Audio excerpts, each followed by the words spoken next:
नादान दिल पार्ट 1। शादी के 2 दिन बाद समीरा अपने माता पिता से मिलने जा रही है। बड़ी सी गाड़ी जिसमें वो पीछे की सीट पर अकेली बैठी है और ड्राइवर गाड़ी चला रहा है। अंदर ही अंदर अपने सवालों से जूझती समीरा अकेली ही अपना सफर तय कर रही है। शादी से पहले अपने माँ बाप को खुश देखकर कितनी खुश थी समीरा। उसके पिता तो वरुण को अपने दामाद के रूप में पाकर खुद को धन्य महसूस कर रहे थे कि पता नहीं अपनी समीरा के लिए कौन सा हीरा ढूंढ लिया उन्होंने। फिर अपनी समीरा थी भी तो बेहद प्यारी और खूबसूरत। समीरा अपने नाम की तरह ही सुंदर, बात भी करती तो ऐसा लगता था जैसे किसी ने कानों में रस घोल दिया हो। सुंदर, हर काम में निपुण, बादाम जैसी, बड़ी बड़ी आंखें, गुलाब की पंखुड़ियों जैसे मुलायम होठ, दूध जैसा गोरा रंग। गाने का बहुत शौक था पर उसके पिता ने उसके इस शौक को दबा दिया, ये कहकर कि अपने ये शौक शादी के बाद पूरा करना। समीरा ने भी अपने अरमानों का गला घोट दिया पर एक शिकन तक नहीं आई उसके चेहरे पर। हमेशा हंसती मुस्कुराती रहती थी वो। खैर, वक्त बीता और समीरा की शादी की उम्र हुई और उसके पिता ने उसके लिए रिश्ते तलाशने शुरू कर दिए। वरुण की दादी ने एक मंदिर में समीरा को भजन गाते हुए सुना था। बस तब से ही वो उसे अपने घर की बहू बनाने के सपने देखने लगी। पूरे गांव में डंका चलता था उनका। नहीं, उनके डर की वजह से नहीं, बल्कि वो स्वभाव की इतनी अच्छी थी कि पूरा गांव उनका बहुत आदर सत्कार करता था। वरुण के माँ बाप नहीं थे, उसके जो कुछ भी थे बस उसकी दादी उमा देवी थी। उन्होंने बहुत लाड से वरुण को बड़ा किया था।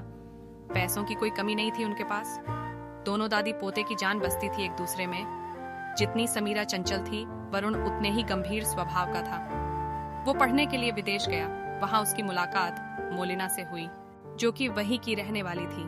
बेहद खूबसूरत और साफ दिल की लड़की थी मोलिना, जो दिल में वही जुबान पर विदेशी होने के बावजूद उसकी रुचि इंडिया के रीति रिवाजों में थी और उसकी यही साफगोई वरुण के दिल पर चढ़ गई थी।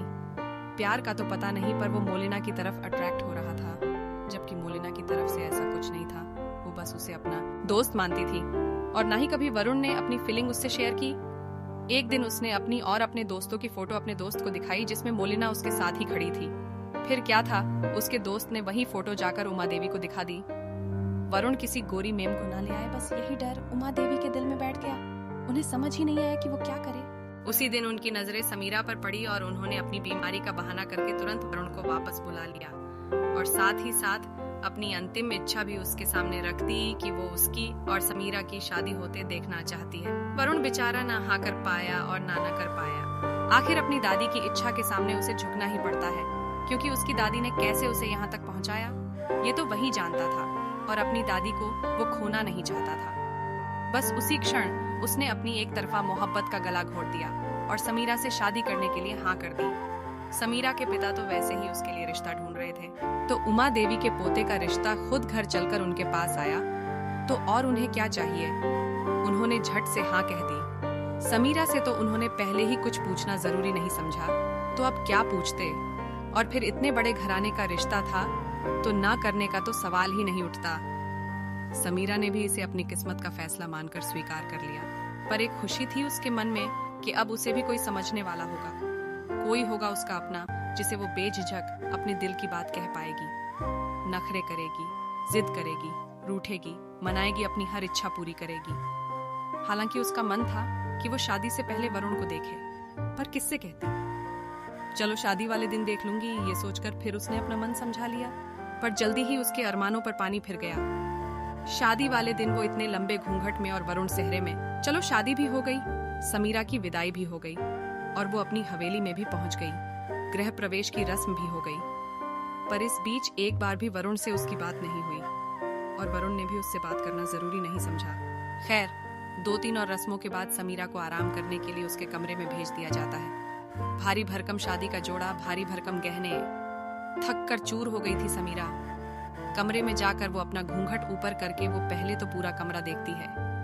बाप रे, ये कमरा है, इतना बड़ा तो हमारा पूरा घर होगा। वो हैरानी से चारों तरफ देखते हुए बोलती है और फिर आराम करने के लिए बिस्तर पर बैठ जाती है, या यूं कहे कि वरुण का इंतजार करने लगती है। कितनी उतावली थी वो वरुण को देखने के लिए, उससे बात करने के लिए। पता नहीं वो कैसे दिखते होंगे। एक बेचैनी थी उसकी आंखों में वरुण को देखने की। शादी की भाग दौड़ में उमा देवी बहुत थक गई थी। वरुण उनके पास था। दादी माँ, चलिए अब आराम कीजिए, बहुत काम कर चुकी है आप, अब मैं आपकी एक नहीं सुनूंगा। वो उन्हें उनके कमरे में ले जाते हुए बोलता है। उमा, ओह फो, कुछ नहीं हुआ है मुझे, तू मेरी चिंता छोड़, बहू के पास जा, वो अकेली है। आप पहले लेटिए और अपनी दवाई लीजिए, वो उनको बिस्तर पर बिठाते हुए बोलता है। उसके बाद वो अपने हाथ से उन्हें दवाई खिलाता है, फिर उन्हें आराम से बिस्तर पर लिटा देता है। उमा एकटक उसका चेहरा देख रही थी। जैसे ही वो वहां से जाने लगता है, उमा एकदम से उसका हाथ पकड़ते हुए, तू खुश है ना? अगले ही पल वरुण अपने चेहरे पर मुस्कान लाते हुए, आप खुश है ना? उमा खुशी से चहकते हुए, बहुत। वरुण उनका हाथ पकड़ते हुए, तो बस मैं भी बहुत खुश हूँ उमा, अब तू बहू के पास जा, वो कब से इंतजार कर रही है। जी, इतना कहकर वो बाहर की तरफ बढ़ जाता है। उधर समीरा कब से उसका इंतजार कर रही थी। रात काफी हो गई थी और थके होने की वजह से उसे नींद की झपकियां आने लगी थी। वो अपनी कमर पीछे बिस्तर से टिका लेती है और अपनी आंखें बंद कर लेती हैं। अगले ही पल उसे नींद आ जाती है और उसका घूंघट सरक कर चेहरे पर आ जाता है। उसका पूरा चेहरा ढका हुआ था, केवल उसके लाल सुर्ख होंठ नजर आ रहे थे। वरुण अपनी ही कश्मकश में उलझा हुआ था। कहीं ना कहीं उसके दिमाग में मोलिना घूम रही थी। खैर, वो अपने कमरे में जाता है। वो धीरे से दरवाजा खोलता है और अंदर आता है। नजरें बिस्तर पर बैठी समीरा पर जाती है, जिसका चेहरा ढाका हुआ था। वो वापस नजरें फेर लेता है और बिस्तर से अपना तकिया उठाकर सोफे पर लेट जाता है। करवटें बदलते बदलते न जाने उसे कब नींद आ जाती है। तभी ड्राइवर एकदम से गाड़ी का हॉर्न बजाता है, जिससे समीरा अपने ख्यालों से बाहर आती है। सैकड़ों विचार चल रहे थे उसके दिल और दिमाग में। कैसे सामना करेगी अपने माँ पिताजी का? कुछ ही देर में उसका घर आ जाता है। खुद को मजबूत करके वो गाड़ी में से उतरती है। जैसे ही गाड़ी में से उतरती है तो नजरें जाती है घर की चौखट पर खड़े अपने माँ पापा, उनके साथ खड़े अपने छोटे भाई बहनों और उनके साथ खड़ी अपनी सहेलियों पर जाती है। सबके होठों पर एक ही सवाल, कैसी है? खुश है ना? दामाद जी कैसे है? सहेलियों की अलग पंचायत। जीजू कैसे है? पहली रात कैसी रही? क्या गिफ्ट दिया तुझे? और भी न जाने क्या क्या। अब समीरा किसी को क्या बताती कि वरुण उससे बात करना तो दूर, ढंग से वो उसकी तरफ देख भी नहीं रहा। 2 दिन हो गए शादी को और मुश्किल से 2 बार बात हुई होगी उसकी, वो भी बस हाँ हूं मैं। वरुण का रूखा व्यवहार अंदर ही अंदर तोड़ रहा था उसको, पर कोई नहीं था उसके पास जो उसकी सुनता। हंसते मुस्कुराते वो सबकी बातों का जवाब दे रही थी और बोल रही थी कि वो बहुत खुश है। उनको बहुत जरूरी काम था, इसलिए साथ नहीं आ पाए। चलो, ये वक्त भी बीत गया। सारा दिन समीरा अपने घर पर रही और फिर शाम को हवेली के लिए निकल गई। ठंडी हवा चल रही थी जो उसके विचलित मन को शांत कर रही थी। मन ही मन वो ये सोच रही थी कि उसकी क्या गलती है, क्यों वरुण उससे दूर दूर भाग रहा है। वो अपना सर पीछे सीट से टिकाकर अपनी आंखें बंद कर लेती है। कुछ ही देर में वो हवेली पहुंच जाती है। वो अंदर जाती है और सीधा उमा देवी के कमरे की तरफ जाती है। जैसे ही वो कमरे में कदम रखने वाली होती है, तभी अंदर से आ रही बातों से उसके कदम वहीं ठिठक जाते हैं। उमा, ये मैं क्या सुन रही हूँ वरुण? तू वापस जा रहा है? ये सुनते ही समीरा के दिल में एक हुक सी उठती है। वरुण, जी दादी माँ, ठीक सुना है आपने, अब पढ़ाई बीच में छोड़कर आया हूँ। उमा, पर बेटा अभी तो शादी को बस 2 ही दिन हुए हैं। वरुण, पर दादी माँ, मेरा जाना बहुत जरूरी है, पर आप चिंता मत कीजिए, मैं बहुत जल्दी वापस आ जाऊंगा। उमा, कब जाना है? वरुण, बस अभी थोड़ी देर में निकलना है। इतना कहकर वो पीछे मुड़ता है तो उसकी नजरें जाती है पीछे खड़ी समीरा पर, जो एकटक उसे ही देख रही थी। आज पहली बार उसने समीरा को ढंग से देखा था।